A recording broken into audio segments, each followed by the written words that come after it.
ಕರ್ನಾಟಕ ಸರ್ಕಾರ ಕಾಲೇಜು ಶಿಕ್ಷಣ ಇಲಾಖೆಯ ಕಲಿಕಾ ನಿರ್ವಹಣಾ ವ್ಯವಸ್ಥೆಗೆ ಮತ್ತೊಮ್ಮೆ ನಿಮ್ಮೆಲ್ಲರಿಗೂ ಸುಸ್ವಾಗತ. ಎಕನಾಮಿಕ್ಸ್ ಆಫ್ ಡೆವಲಪ್ಮೆಂಟ್ ಆ್ಯಂಡ್ ಪ್ಲಾನಿಂಗ್ನ ಕೆಲವೊಂದು ಡೆವಲಪ್ಮೆಂಟ್ ಥಿಯರೀಸನ್ನು ನಾವು ಇದುವರೆಗೆ ಅರ್ಥ ಮಾಡ್ಕೊಳ್ತಾ ಇದ್ದೀವಿ. ಅದರಲ್ಲಿ ಇವತ್ತು ಕಾರ್ಲ್ ಮಾರ್ಕ್ಸಿಯನ್ ಥಿಯರಿಯನ್ನು ತಿಳಿಯೋಣ. ಕಾರ್ಲ್ ಮಾರ್ಕ್ಸ್ ಥಿಯರಿ ನಮ್ಮ BA ವಿದ್ಯಾರ್ಥಿಗಳಿಗೆ ಹೊಸ ಹೆಸರಲ್ಲ.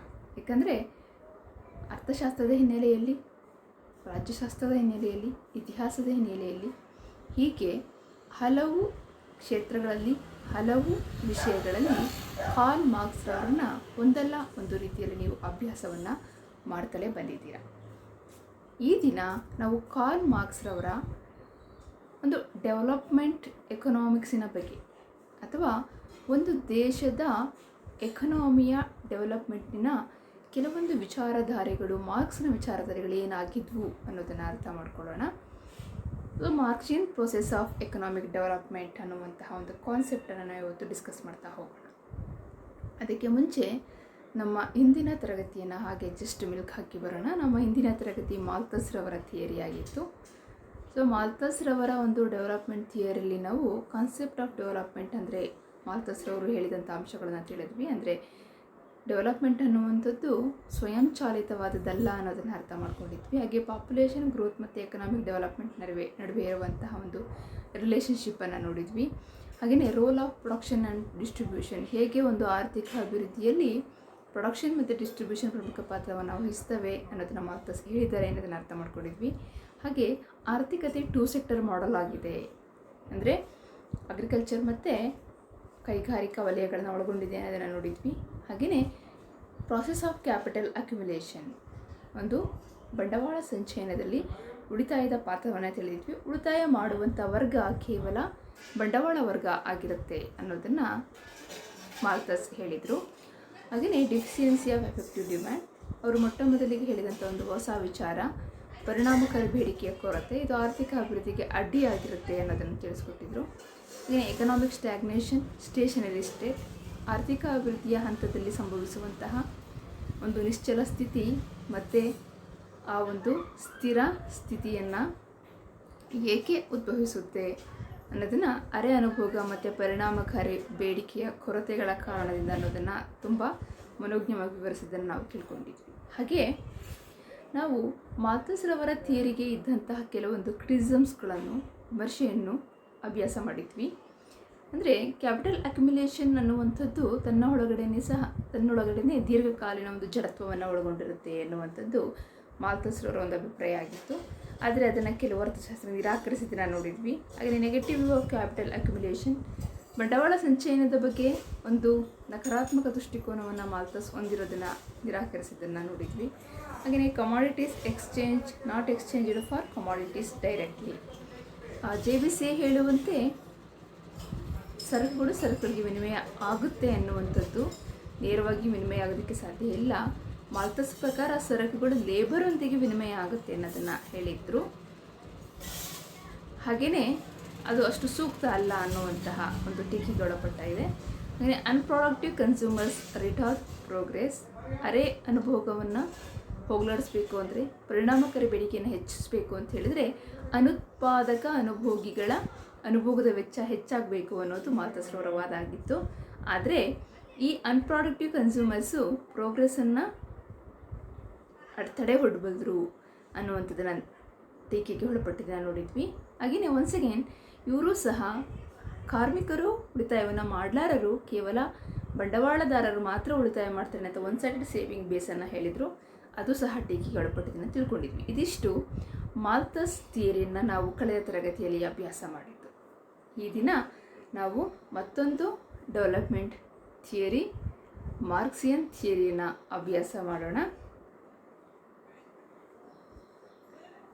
ಕಾರ್ಲ್ ಮಾರ್ಕ್ಸ್ ಅನ್ನುವಂಥ ಹೆಸರನ್ನು ಕೇಳಿದ್ರೇ ಅವರ ಒಂದು ವಿಚಾರಧಾರೆಗಳ ಬಗ್ಗೆ ಅರಿವಿರೋರಿಗೆ ಒಂದು ರೋಮಾಂಚನ ಆಗುತ್ತೆ. ಏಕೆಂದರೆ ಇಡೀ ಜಗತ್ತಿನಲ್ಲಿ ಸಾಮಾಜಿಕವಾಗಿ, ರಾಜಕೀಯವಾಗಿ, ಆರ್ಥಿಕವಾಗಿ, ಐತಿಹಾಸಿಕವಾಗಿ ಒಂದಷ್ಟು ಕ್ರಾಂತಿಕಾರಕ ವಿಚಾರಧಾರೆಗಳನ್ನು ತುಂಬಿದವರು ಕಾರ್ಲ್ ಮಾರ್ಕ್ಸ್. ಕಾರ್ಲ್ ಮಾರ್ಕ್ಸ್ ಅವ್ರನ್ನ ಸಮತಾವಾದದ ಪ್ರವರ್ತಕ, ಸಮತಾವಾದದ ಪಿತಾಮಹ ಅಂತಲೇ ಗುರುತಿಸಲಾಗುತ್ತೆ. ಫಾದರ್ ಆಫ್ ಕಮ್ಯುನಿಸಮ್ ಅಂತ ಹೇಳಿ. ಕಮ್ಯುನಿಸಮ್ ಅಂತ ತಕ್ಷಣ ನಮ್ಮ ತಲೆಗೆ ಬರುವಂಥದ್ದು ರಷ್ಯಾ, ಚೀನಾ. ಹೌದು, ರಷ್ಯಾ, ಚೀನಾ ಇಂಥ ಎಲ್ಲ ರಾಷ್ಟ್ರಗಳಲ್ಲಿ ಕಮ್ಯುನಿಸಮ್ ಸರ್ಕಾರಗಳು ಸ್ಥಾಪನೆ ಆಗಲಿಕ್ಕೆ ಮೂಲ ಪ್ರೇರಣೆ ಕಾರ್ಲ್ ಮಾರ್ಕ್ಸ್ ರವರೇ ಆಗಿದ್ದಾರೆ. ಕಾರ್ಲ್ ಮಾರ್ಕ್ಸ್ ರವರ ತಮ್ಮ ಜನಪ್ರಿಯ ಕೃತಿಯಾದಂತಹ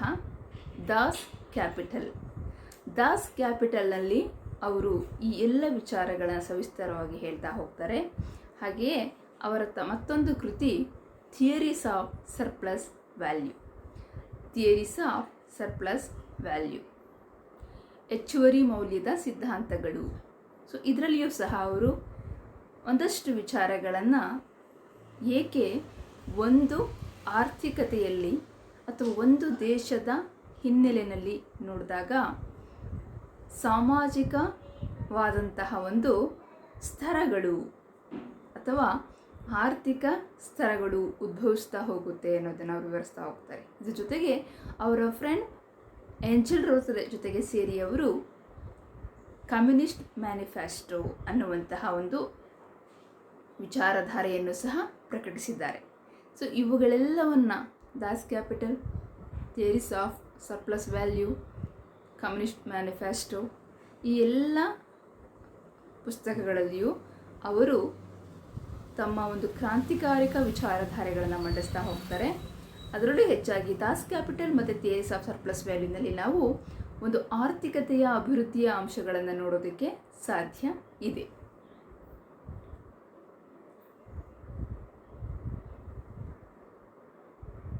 so Marxian process of economic development. Karl Marx ಅವರು ಒಂದು ಆರ್ಥಿಕಾಭಿವೃದ್ಧಿಯನ್ನು ಎಕ್ಸ್ಪ್ಲೇನ್ ಮಾಡಬೇಕಿರೋದನ್ನು ಎಕ್ಸ್ಪ್ಲೇನ್ಡ್ ಇಟ್ ಇನ್ 3 ರೆಸ್ಪೆಕ್ಟ್ಸ್. 3 ಆಯಾಮಗಳಲ್ಲಿ ಅವುಗಳನ್ನು ವಿವರಿಸ್ತಾ ಹೋಗ್ತಾರೆ. The first one is in broad respect of providing an economic interpretation of history. ಇತಿಹಾಸಕ್ಕೆ ಒಂದು ಆರ್ಥಿಕ ಅಂಶವನ್ನು ವಿವರಿಸುವ ಮೂಲಕ, ಆರ್ಥಿಕ ಹಿನ್ನೆಲೆಯನ್ನು ಒದಗಿಸುವ ಮೂಲಕ ವಿಶಾಲ ಅರ್ಥದಲ್ಲಿ ವಿವರಿಸುವಂಥದ್ದು ಒಂದಾದರೆ, ಎರಡನೇದು in the ನ್ಯಾರೋವರ್ respect of specifying the motivating forces of capitalist development. ಬಂಡವಾಳಶಾಹಿ ಅಭಿವೃದ್ಧಿಗೆ ಉತ್ತೇಜನಕಾರಿಯಾದಂತಹ ಅಂಶಗಳ ಬಗ್ಗೆ ಸಂಕುಚಿತ ಅರ್ಥದಲ್ಲಿ ಅಂದರೆ ಸಂಕುಚಿತ ವ್ಯಾಪ್ತಿಯಲ್ಲಿ ವಿವರಿಸುವಂತಹ ಒಂದು ವಿಧಾನ, ಆಯಾಮ. ಮೂರನೆಯದು in the final respect of suggesting an alternative path of planned economic development. ಒಂದು ಯೋಜಿತ ಆರ್ಥಿಕ ಅಭಿವೃದ್ಧಿಗೆ ಪರ್ಯಾಯ ಆರ್ಥಿಕ ಅಭಿವೃದ್ಧಿಯ ಒಂದು ಮಾರ್ಗವನ್ನು ವಿವರಿಸುವಂಥದ್ದು ಮೂರನೆಯಾದಂತಹ ಆಯಾಮ. ಹೀಗೆ ಐತಿಹಾಸಿಕ ಹಿನ್ನೆಲೆಯಲ್ಲಿ ಬಂಡವಾಳಶಾಹಿಗಳ ಒಂದು ಪ್ರಗತಿಯ ವಿಚಾರಧಾರೆಗಳಲ್ಲಿ, ಹಾಗೆಯೇ ಆರ್ಥಿಕ ಅಭಿವೃದ್ಧಿಗೆ ಒಂದು ಪರ್ಯಾಯ ಮಾರ್ಗವನ್ನು ವಿವರಿಸುವಂತಹ ಒಂದು ವಿಚಾರಧಾರೆಗಳಲ್ಲಿ, ಈ 3 ಆಯಾಮಗಳಲ್ಲಿ ಅವರು ಆರ್ಥಿಕ ಅಭಿವೃದ್ಧಿಯ ಅಂಶಗಳನ್ನು ವ್ಯಕ್ತಪಡಿಸ್ತಾ ಹೋಗ್ತಾರೆ. ಮೆಟೀರಿಯಲಿಸ್ಟಿಕ್ ಇಂಟರ್ಪ್ರಿಟೇಷನ್ ಆಫ್ ಹಿಸ್ಟ್ರಿ, ಇತಿಹಾಸದ ವಸ್ತುನಿಷ್ಠಾತ್ಮಕ ವಿವರಣೆ ಅಂತೇಳಿ ನಾವು ಇದನ್ನು ಹೇಳ್ಬೋದು. ಮಾರ್ಕ್ಸ್ ಅವರು ಹೇಳುವಂತಹ ಮೆಟೀರಿಯಲಿಸ್ಟಿಕ್ ಇಂಟರ್ಪ್ರಿಟೇಷನ್, ಇತಿಹಾಸ, ಅವ್ರು ಹೇಳ್ತಾರೆ ಇತಿಹಾಸ ನಾವು ಇದುವರೆಗೆ ನೋಡ್ಕೊಂಬಂದರೆ ಇತಿಹಾಸ ಅನ್ನುವಂಥದ್ದು ಆರ್ಥಿಕ ವರ್ಗ ಸಂಘರ್ಷಗಳಿಂದ ಕೂಡಿರುವಂಥದ್ದೇ ಆಗಿದೆ. ಇತಿಹಾಸ ಅಂದರೆ ಆರ್ಥಿಕ ಸಂಘರ್ಷಗಳು ಅಂಥೇಳಿ ಗುರುತಿಸ್ತಾರೆ. ಅಂದರೆ ಯಾವುದೋ ರಾಜಕೀಯ ಸಂಘರ್ಷ, ಸಾಮಾಜಿಕ ಸಂಘರ್ಷ ಅಲ್ಲ, ಬದಲಿಗೆ ಇತಿಹಾಸ ಅನ್ನುವಂಥದ್ದು ಆರ್ಥಿಕ ಸಂಘರ್ಷಗಳಿಂದ ಉಂಟಾದದ್ದು ಅಂತ ಹೇಳ್ತಾರೆ. ಅವರು ಹೇಳುವಂಥದ್ದು ಈ ಒಂದು ಇತಿಹಾಸದ ಆರ್ಥಿಕ ಸಂಘರ್ಷದಲ್ಲಿ ಪ್ರಮುಖವಾಗಿ ಉತ್ಪಾದನಾ ಕ್ರಮ ಮತ್ತು ಉತ್ಪಾದನಾ ಸಂಬಂಧಗಳ ಒಂದು ವಿಭಿನ್ನತೆ ಹೋರಾಟ ಅಲ್ಲಿ ಕಂಡುಬರುತ್ತೆ ಅಂತ ಹೇಳ್ತಾರೆ. ಏನು ಉತ್ಪಾದನಾ ಕ್ರಮ, ಉತ್ಪಾದನಾ ಸಂಬಂಧಗಳು ಅಂತ ಹೇಳಿದರೆ, ಉತ್ಪಾದನಾ ಕ್ರಮ ಅಂದರೆ ಒಂದು ನಿರ್ದಿಷ್ಟ ಸರಕುಗಳನ್ನು ಉತ್ಪಾದನಾ ಕ್ರಮ ಅನ್ನುವಂಥದ್ದು ಒಂದು ಸಮಾಜದಲ್ಲಿ ಅಲ್ಲಿನ ಜನರು ಒಂದು ನಿರ್ದಿಷ್ಟ ವ್ಯವಸ್ಥೆಯನ್ನು ಒಪ್ಪಿಕೊಂಡು ಉತ್ಪಾದನೆಯನ್ನು ಒಂದು ಉತ್ಪಾದನೆಯನ್ನು ಆಚರಿಸಿಕೊಂಡು ಹೋಗ್ತಾ ಇರುವಂತಹ ಒಂದು ವ್ಯವಸ್ಥೆ ಉತ್ಪಾದನಾ ಕ್ರಮ ಆಗಿರುತ್ತೆ. ಅಂದರೆ ರಾಜಕೀಯವಾಗಿ, ಸಾಮಾಜಿಕವಾಗಿ, ಧಾರ್ಮಿಕವಾಗಿ, ಆರ್ಥಿಕವಾಗಿ ಒಂದು ನಿರ್ದಿಷ್ಟ ಉತ್ಪಾದನಾ ವ್ಯವಸ್ಥೆಯನ್ನು ಅಳವಡಿಸಿಕೊಂಡಿರುವಂತಹ ಒಂದು ವ್ಯವಸ್ಥೆ, ಅದನ್ನು ಉತ್ಪಾದನಾ ಕ್ರಮ ಅಂತೇಳಿ ಗುರುತಿಸ್ಬೋದು. ಉತ್ಪಾದನಾ ಸಂಬಂಧ, ಪ್ರೊಡಕ್ಷನ್ ರಿಲೇಷನ್ಸ್. ಉತ್ಪಾದನಾ ಸಂಬಂಧ ಅಂತ ಹೇಳಿದರೆ ಒಂದು ನಿರ್ದಿಷ್ಟ ಆರ್ಥಿಕತೆಯಲ್ಲಿ, ಒಂದು ನಿರ್ದಿಷ್ಟ ಸಮಾಜದಲ್ಲಿ ವಿವಿಧ ವರ್ಗಗಳು ಅಸ್ತಿತ್ವದಲ್ಲಿರ್ತವೆ. ಅಂದರೆ ವಿವಿಧ ವರ್ಗಗಳ ನಡುವೆ ಇರುವಂತಹ ಈ ಉತ್ಪಾದನಾ ಸಂಬಂಧವನ್ನು ರಾಜಕೀಯವಾಗಿ, ಆರ್ಥಿಕವಾಗಿ, ಸಾಮಾಜಿಕವಾಗಿ, ಧಾರ್ಮಿಕವಾಗಿ ವಿವಿಧ ವರ್ಗಗಳ ನಡುವಿನ ಸಂಬಂಧವನ್ನು ಅವರದೇ ಆದಂತಹ ವಿಭಿನ್ನ ಉತ್ಪಾದನಾ ಕ್ರಮಗಳ ಸಂಬಂಧಗಳನ್ನು ಉತ್ಪಾದನಾ ಸಂಬಂಧ ಅಂತೇಳಿ ಕರಿಬೋದು. ಹಾಗಾಗಿ ಉತ್ಪಾದನಾ ಕ್ರಮ ಮತ್ತು ಉತ್ಪಾದನಾ ಸಂಬಂಧಗಳ ಕಾರಣದಿಂದ ಇತಿಹಾಸ ಸೃಷ್ಟಿಯಾಗುತ್ತೆ ಅನ್ನುವಂಥದ್ದು ಇತಿಹಾಸದ ಬಗ್ಗೆ ಅವರು ಹೇಳುವಂತಹ ಒಂದು ವಿವರಣೆ ಅಂಥೇಳಿ ನಾವಿಲ್ಲಿ ನೋಡ್ಬೋದು.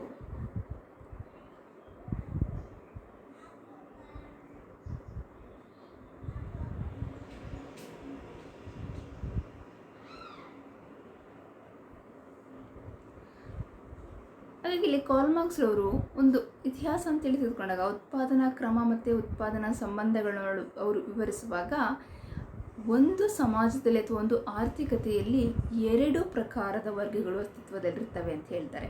ಅದು ಹ್ಯಾವ್ಸ್ ಆ್ಯಂಡ್ ಹ್ಯಾವ್ ನಾಟ್ಸ್, ಉಳ್ಳವರು ಇಲ್ಲದವರು, ಶ್ರೀಮಂತರು ಬಡವರು ಅನ್ನುವ ಅರ್ಥದಲ್ಲಿ, ಆಸ್ತಿವಂತರು ಆಸ್ತಿ ಇಲ್ಲದವರು. ಹ್ಯಾವ್ಸ್ ಆ್ಯಂಡ್ ಹ್ಯಾವ್ ನಾಟ್ಸ್ ಅಂದರೆ ಶ್ರೀಮಂತರು ಮತ್ತು ಬಡವರು ಅನ್ನೋ 2 ವರ್ಗವನ್ನು ನಾವು ಪ್ರತಿ ಸಮಾಜದಲ್ಲಿ ನೋಡೋದಕ್ಕೆ ಸಾಧ್ಯ ಅಂತೇಳಿ ಹೇಳ್ತಾರೆ ಅವರು. ಇಂತಹ ವರ್ಗಗಳು ಅಸ್ತಿತ್ವದಲ್ಲಿದ್ದಾಗ ಇತಿಹಾಸ ಅಂದರೆ ಏನಂತೇಳಿದ್ರು, ಆರ್ಥಿಕವಾಗಿ ನಡೆಯುವಂಥ ವರ್ಗ ಸಂಘರ್ಷಗಳೇ ಇತಿಹಾಸ ಅಂತ. ಇಂತಹ ಆರ್ಥಿಕ ವರ್ಗ ಸಂಘರ್ಷಗಳು ಅಂದರೆ ಉಳ್ಳವರು ಮತ್ತು ಇಲ್ಲದವರ ನಡುವೆ ಏರ್ಪಡುವಂತಹ ಇಂಥ ವರ್ಗ ಸಂಘರ್ಷಗಳು ಸಮಾಜದಲ್ಲಿ ವಿವಿಧ ಹಂತಗಳ ಅಭಿವೃದ್ಧಿ ಆಗಲಿಕ್ಕೆ ಕಾರಣ ಆಗುತ್ತೆ. So evaluation of the social order ಅಂದರೆ ಸಾಮಾಜಿಕ ಹಂತದ, ಸಾಮಾಜಿಕ ಅಭಿವೃದ್ಧಿಯ, ಸಾಮಾಜಿಕ ರಚನೆಯ ವಿವಿಧ ಹಂತಗಳು ಬೆಳೀಲಿಕ್ಕೆ ಕಾರಣ ಆಗುತ್ತೆ. ಹಂತಗಳು ಹೇಗಿರುತ್ತೆ? ಮೊದಲನೇದಾಗಿ ಫ್ಯೂಡಲಿಸಮ್, ಊಡಿಗಮಾನ್ಯ ಪದ್ಧತಿ ಅಂತ ಹೇಳಿ ಗುರುತಿಸ್ಬೋದು ನಾವು. ಎರಡನೇದು ಕ್ಯಾಪಿಟಲಿಸಮ್, ಬಂಡವಾಳಶಾಹಿ ವ್ಯವಸ್ಥೆ. ಸೋಷಿಯಲಿಸಮ್, ಸಮಾಜವಾದಿ ವ್ಯವಸ್ಥೆ. ಕಮ್ಯುನಿಸಮ್, ಬಂಡವಾಳಶಾಹಿ ವ್ಯವಸ್ಥೆ. ಸಮತಾವಾದಿ ವ್ಯವಸ್ಥೆ. ಅಂದರೆ ಮೊದಲಿಗೆ ಊಳಿಗಮಾನ್ಯ ವ್ಯವಸ್ಥೆ ಅಸ್ತಿತ್ವದಲ್ಲಿರುತ್ತೆ. ಇಲ್ಲಿ ಭೂಮಾಲೀಕರು, ರೈತರು ಇರ್ತಾರೆ. ಇಲ್ಲಿ ಭೂಮಾಲೀಕರು ಹ್ಯಾವ್ಸ್ ಆದರೆ ರೈತರು ಹ್ಯಾವ್ ನಾಟ್ಸ್ ಆಗಿರ್ತಾರೆ. ಇವರಿಬ್ಬರ ನಡುವೆ ನಡೆಯುವಂತಹ ಒಂದು ಹೋರಾಟ ರೈತರಿಗೆ ಜಯವನ್ನು ತಂದುಕೊಡುತ್ತೆ. ಅಲ್ಲಿ ಭೂಮಾಲೀಕರು ಅಂತ್ಯವನ್ನು ಕಾಣ್ತಾರೆ. ಕ್ಯಾಪಿಟಲಿಸಮ್, ಬಂಡವಾಳಶಾಹಿತ್ವ ಉಂಟಾಗುತ್ತೆ. ಅಂದರೆ ಯಾರು ಹೆಚ್ಚಿನ ಒಂದು ಆಸ್ತಿಯನ್ನು ಹೊಂದೋದಕ್ಕೆ ಸಾಧ್ಯ ಆಗ್ತಾರೆ, ಯಾರ ಬಳಿ ಹಣ ಹೆಚ್ಚು ಶೇಖರಣೆ ಆಗ್ತಾ ಹೋಗುತ್ತೆ, ಅವರು ಬಂಡವಾಳಶಾಹಿಗಳಾಗಿ ರೂಪುಗೊಳ್ತಾರೆ.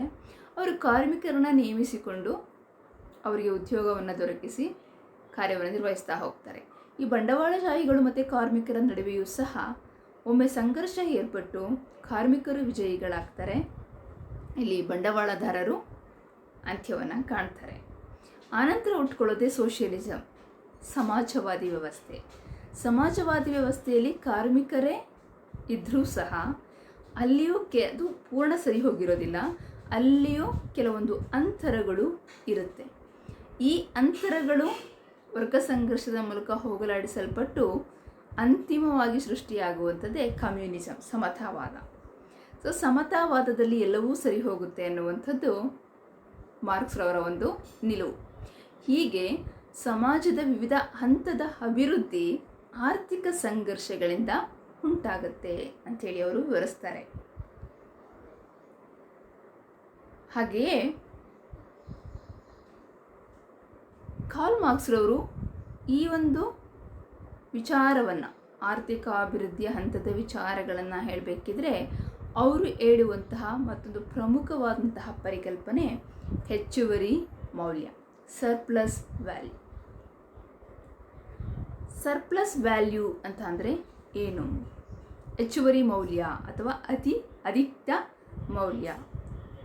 ಹೆಚ್ಚುವರಿ ಮೌಲ್ಯ ಅನ್ನುವಂಥದ್ದು ಬಂಡವಾಳಶಾಹಿ ವ್ಯವಸ್ಥೆಯಲ್ಲಿ ಬಂಡವಾಳದಾರರು ಕಾರ್ಮಿಕರಿಂದ ಗಳಿಸುವಂತಹ ಅಧಿಕ ಹಣ ಆಗಿರುತ್ತೆ ಅನ್ನೋದು ಅವರ ಒಂದು ವಾದ. ಯಾಕಂದರೆ ಇಲ್ಲಿ ಕಾರ್ಮಿಕರು ತಮ್ಮ ಬಳಿ ಇರುವಂತಹ ಲೇಬರ್ ಪವರನ್ನು ಉಳಿದ ಸರಕುಗಳಂತೆಯೇ ಮಾರಾಟ ಮಾಡ್ತಾರೆ. ಬಂಡವಾಳದಾರರು ಆ ಲೇಬರ್ ಪವರನ್ನು ಬಳಸಿ ಉತ್ಪಾದನೆಯಲ್ಲಿ ತೊಡಗಿಸಿಕೊಳ್ತಾರೆ. ಹಾಗಾಗಿ ಬಂಡವಾಳದಾರರು ಒಂದು ಸರಕನ್ನು ಉತ್ಪಾದಿಸಲಿಕ್ಕೆ ಒಂದಷ್ಟು ಹಣದೊಂದಿಗೆ ಮಾರುಕಟ್ಟೆಗೆ ಹೋದರೆ ಅವರು ರಾ ಮೆಟೀರಿಯಲ್ಸ್, ಲೇಬರ್ ಪವರ್, ಇನ್ನಿತರೆ ಉತ್ಪಾದನಾಂಗಗಳನ್ನು ಕೊಂಡುಕೊಂಡು ಸರಕನ್ನು ಉತ್ಪಾದಿಸಿ ಮಾರುಕಟ್ಟೆಯಲ್ಲಿ ಅದನ್ನು ಸಿದ್ಧವಸ್ತುವಾಗಿ ಮಾರಾಟ ಮಾಡಿದಾಗ ಅವರು ತಾವು ಇನ್ವೆಸ್ಟ್ ಮಾಡಿದಂಥ ಹಣಕ್ಕಿಂತ ಹೆಚ್ಚಿನ ಹಣದ ಬೆಲೆ ಕಟ್ಟಿ ಆ ಸರಕನ್ನು ಮಾರಾಟ ಮಾಡ್ತಾರೆ. ಇದರಿಂದ ಲಭ್ಯವಾಗುವಂತಹ ಹೆಚ್ಚುವರಿ ಹಣವೇ ಅಧಿಕ ಮೌಲ್ಯ ಆಗಿರುತ್ತೆ. ಆದರೆ ಈ ಅಧಿಕ ಮೌಲ್ಯ ಮತ್ಯಾವುದೋ ಕಚ್ಚಾ ವಸ್ತುಗಳಿಂದ ಸಿಗೋದಿಲ್ಲ, ಬದಲಿಗೆ ಶ್ರಮದ ಕಾರಣದಿಂದ ಲಭ್ಯವಾಗುತ್ತೆ, ಲೇಬರ್ ಪವರಿಂದ ಲಭ್ಯವಾಗುತ್ತೆ ಅನ್ನೋದು ಮಾರ್ಕ್ಸ್ರವರ ಒಂದು ವಿಚಾರಧಾರೆ. ಅಂದರೆ ಶ್ರಮದ ದುಡಿಮೆಯಿಂದ, ಅಂದರೆ ಶ್ರಮವು ದುಡಿಯುವ ತನ್ನ ಒಂದು ಅವಶ್ಯಕತೆಗಳನ್ನು ಪೂರೈಸಿಕೊಳ್ಳುವ ಮಟ್ಟಕ್ಕಿಂತ ಅಧಿಕ ದುಡಿಮೆ, ಈ ಹಣವನ್ನು ಬಂಡವಾಳಶಾಹಿಗಳು ಪಡಿತಾರೆ. ಇಂತಹ ಒಂದು ಅಧಿಕ್ಯವೇ ಸರ್ಪ್ಲಸ್ ವ್ಯಾಲ್ಯೂ ಆಗಿರುತ್ತೆ, ಹೆಚ್ಚುವರಿ ಮೌಲ್ಯ ಆಗಿರುತ್ತೆ ಅನ್ನೋದು ಕಾರ್ಲ್ ಮಾರ್ಕ್ಸ್ರವರ ವಾದ. ಇದನ್ನು ಒಂದು ಎಕ್ಸಾಂಪಲ್ ಮೂಲಕ ನೋಡೋದಿದ್ರೆ, ಒಬ್ಬ ಕಾರ್ಮಿಕ ಒಂದು ದಿನಕ್ಕೆ 8 ಅವರ್ ವರ್ಕ್ ಮಾಡ್ತಾನೆ ಅಂತ ಭಾವಿಸ್ಕೊಳ್ಳೋಣ. 8 hour work per day, necessary labour time. ಅಂದರೆ ಲೇಬರು ಅವನು ತನ್ನ ಜೀವನವನ್ನು ನಿರ್ವಹಣೆ ಮಾಡ್ಕೊಳ್ಳೋದಕ್ಕೆ ಅವನಿಗೆ ಬೇಕಾಗಿರುವಂತಹ ಒಂದು ಟೈಮ್, ಅವನು ಎಷ್ಟು 4 ಗಂಟೆಗಳನ್ನ ದುಡ್ಕೊಂಡ್ರೆ ಸಾಕು, ಅವನ ಜೀವನಾವಶ್ಯಕ್ಕೆ ಬೇಕಾದಷ್ಟು ಕೂಲಿ ಲಭ್ಯ ಆಗುತ್ತೆ, ಅಷ್ಟು ದುಡಿಮೆ ಸಾಕು. ಆದರೆ ಉಳಿದದ್ದು ಇದು ಸರ್ಪ್ಲಸ್ ಲೇಬರ್ ಟೈಮ್. ಅಂದರೆ ಇದಿಷ್ಟು ಅವನು ಹೆಚ್ಚುವರಿಯಾಗಿ ದುಡಿತಾ ಇದ್ದಾನೆ. ಹಾಗಾಗಿ ಲೇಬರ್ ಶೇರ್ ಎಷ್ಟಾಗುತ್ತೆ, ಅವನ ಜೀವನ ಅವಶ್ಯಕತೆಗೆ ಎಷ್ಟು ಲಭ್ಯ ಸಾಕೋ ಅಷ್ಟು ಮಾತ್ರ ಕೂಲಿಯನ್ನು ಕೊಡ್ತಾನೆ ಬಂಡವಾಳದಾರ, ಉಳಿದದನ್ನು ತಾನು ಪಡ್ಕೊಳ್ತಾನೆ. ಅಂದರೆ 8 ಅವರ್ ದುಡಿಮೆಯಲ್ಲಿ 4 ಅವರು ಅವನ ಜೀವನ ನಿರ್ವಹಣೆಗೆ ಸಾಕಾದರೆ, ಇನ್ನು ಉಳಿದ ಹೆಚ್ಚುವರಿ 4 ಗಂಟೆಯ ದುಡಿಮೆ ಹೆಚ್ಚುವರಿ ಮೌಲ್ಯವಾಗಿ ಬಂಡವಾಳದಾರನಿಗೆ ಲಭಿಸುತ್ತೆ. ಈ ರೀತಿಯಲ್ಲಿ ಹೆಚ್ಚುವರಿ ಮೌಲ್ಯ ಬಂಡವಾಳಶಾಹಿಗಳಿಗೆ ಸಿಗ್ತಾ ಹೋಗುತ್ತೆ ಅನ್ನುವಂಥದ್ದು ಈ ಒಂದು ವಿಚಾರಧಾರೆ. ಹಾಗಾಗಿ ಬಂಡವಾಳದಾರರು ಇನ್ನೂ ಹೆಚ್ಚಿನ ಹೂಡಿಕೆಗಳನ್ನು ಕೈಗೊಂಡು ಹೆಚ್ಚುವರಿ ಮೌಲ್ಯವನ್ನು ಪಡೆಯುವುದಕ್ಕೋಸ್ಕರ ಅವರೇನು ಮಾಡ್ತಾ ಹೋಗ್ತಾರೆ, ತಮ್ಮ ಬಂಡವಾಳ ಸಂಚಯನವನ್ನು ಮಾಡ್ತಾ ಹೋಗ್ತಾರೆ. ಇದಕ್ಕಾಗಿ ಅವರು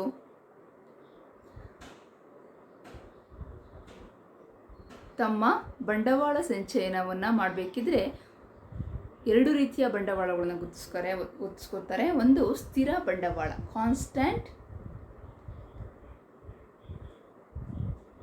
ಸ್ಥಿರ ಬಂಡವಾಳ ಕಾನ್ಸ್ಟೆಂಟ್ ಕ್ಯಾಪಿಟಲ್, ವೇರಿಯಬಲ್ ಕ್ಯಾಪಿಟಲ್ ಚರ ಬಂಡವಾಳ, ಸರ್ಪ್ಲಸ್ ವ್ಯಾಲ್ಯೂ ಹೆಚ್ಚುವರಿ ಮೌಲ್ಯ. ಈ 3ರ ಒಟ್ಟು ಮೊತ್ತವೇ ಒಂದು ಸರಕಿನ ಮೌಲ್ಯ ಆಗಿರುತ್ತೆ. ಅಂದರೆ ನಾನು ನಿಮಗೆ ಮೊದಲೇ ಹೇಳಿದಾಗೆ, ಒಂದು ಸರಕನ್ನು ಉತ್ಪಾದನೆ ಮಾಡೋದಕ್ಕೆ ಒಬ್ಬ ಬಂಡವಾಳದಾರ ಹೂಡಿಕೆ ಮಾಡುವಂತಹ ಪ್ರಮಾಣ, ಅವನು ಅದನ್ನು ಮಾರುಕಟ್ಟೆಯಲ್ಲಿ ಸಿದ್ಧವಸ್ತುವಾಗಿ ಮಾರಾಟ ಮಾಡುವಾಗ ಹೆಚ್ಚಿನ ಬೆಲೆಗೆ ಮಾರಾಟ ಮಾಡ್ತಾನೆ ಅಂತ ಅವನು ಇದೆಲ್ಲವನ್ನು ಸೇರಿಸ್ಕೊಂಡಿರ್ತಾನೆ. ಯಾವುದು?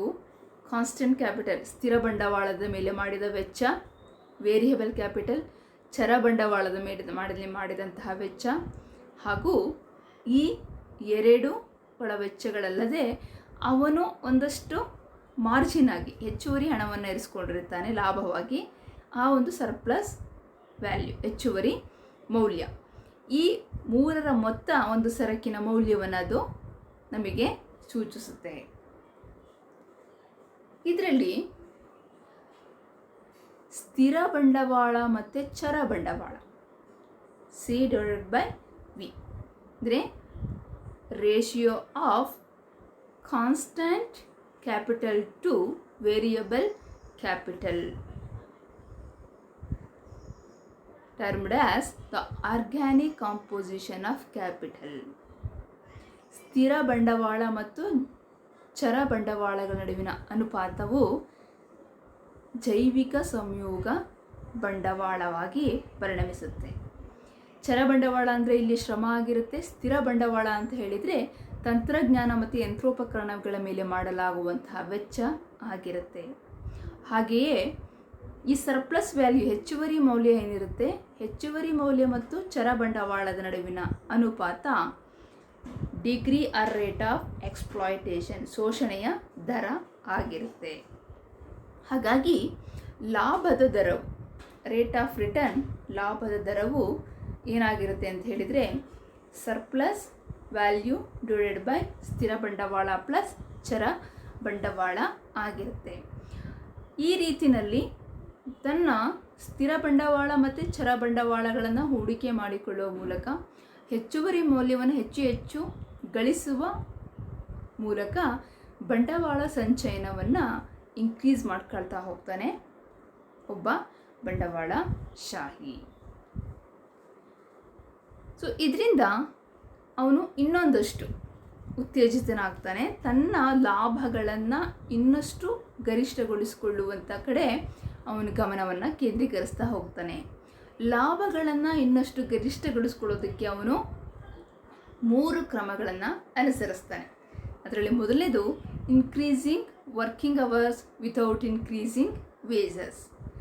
ಶ್ರಮದ ಒಂದು ಕೆಲಸದ ಅವಧಿಯನ್ನು ಮತ್ತಷ್ಟು ಹೆಚ್ಚಿಸ್ತಾನೆ, ಕೂಲಿಗಳನ್ನು ಹೆಚ್ಚಳ ಮಾಡದೆ. ನಾನು ಹೇಳ್ದಂಗೆ 8 ಗಂಟೆಗಳ ದುಡಿಸ್ಕೊಳ್ತಾ ಇದ್ದರೆ ಅದರಲ್ಲಿ 4 ಗಂಟೆಗಳು ಮಾತ್ರ ಒಬ್ಬ ಕಾರ್ಮಿಕನ ಜೀವನ ಅವಶ್ಯಕತೆ ನಿರ್ವಹಣೆಗೆ ಸಾಕಾಗಿರುತ್ತೆ. 4 ಗಂಟೆಯ ದುಡಿಮೆ, ಇನ್ನು 4 ಗಂಟೆ ದುಡಿಮೆ ಹೆಚ್ಚುವರಿ ದುಡಿಮೆಯಾಗಿದ್ದು ಆ ಹೆಚ್ಚುವರಿ ದುಡಿಮೆಯ ಮೌಲ್ಯ ಬಂಡವಾಳದಾರನ ಪಾಕೆಟ್ಗೆ ತಲುಪ್ತಾ ಇರುತ್ತೆ.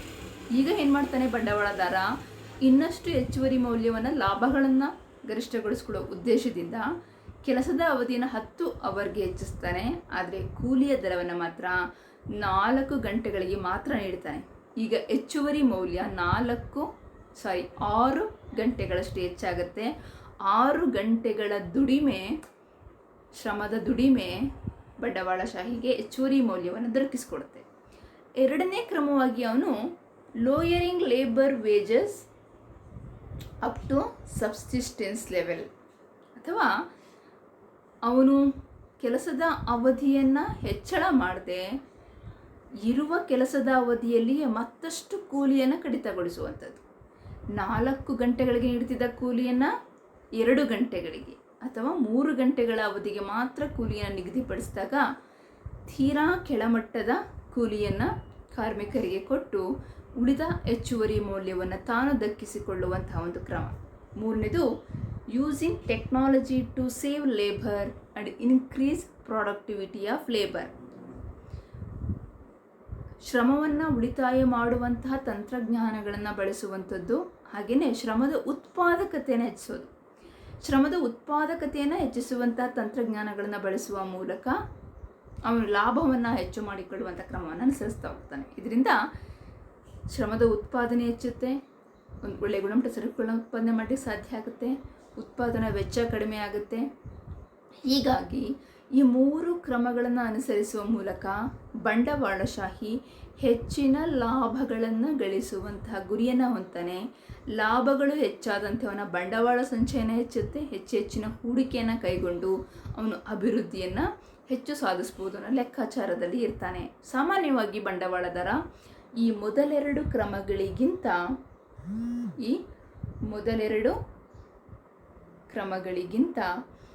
ಈ ಮೂರನೇ ಕ್ರಮವನ್ನು ಹೆಚ್ಚು ಬಳಸ್ತಾ ಹೋಗ್ತಾನೆ. ಯಾಕಂದರೆ ಈ ಮೂರನೇ ಕ್ರಮದಿಂದ ಅದರಿಂದ using technology to save labour and increase productivity of labour, ಶ್ರಮದ ಉತ್ಪಾದಕತೆಯನ್ನು ಹೆಚ್ಚಿಸುವಂತಹ ಈ ಒಂದು ಕ್ರಮದಿಂದ ಅವನಿಗೆ ಏನಾಗುತ್ತೆ, ಹೆಚ್ಚು ಲಾಭ ಆಗುತ್ತೆ.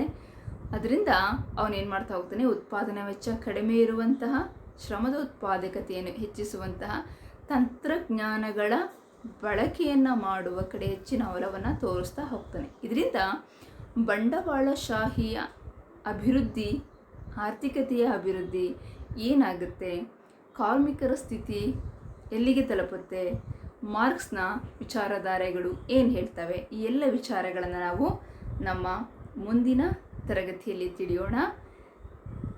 ಇದರ ಬಗೆಗಿನ ಹೆಚ್ಚಿನ ಅಧ್ಯಯನಕ್ಕೆ ಈ ಕೆಳಗಿನ ಪುಸ್ತಕಗಳನ್ನು ಪರಾಮರ್ಶಿಸಿ ಅಂತ ಹೇಳ್ತೇನೆ. Thank you.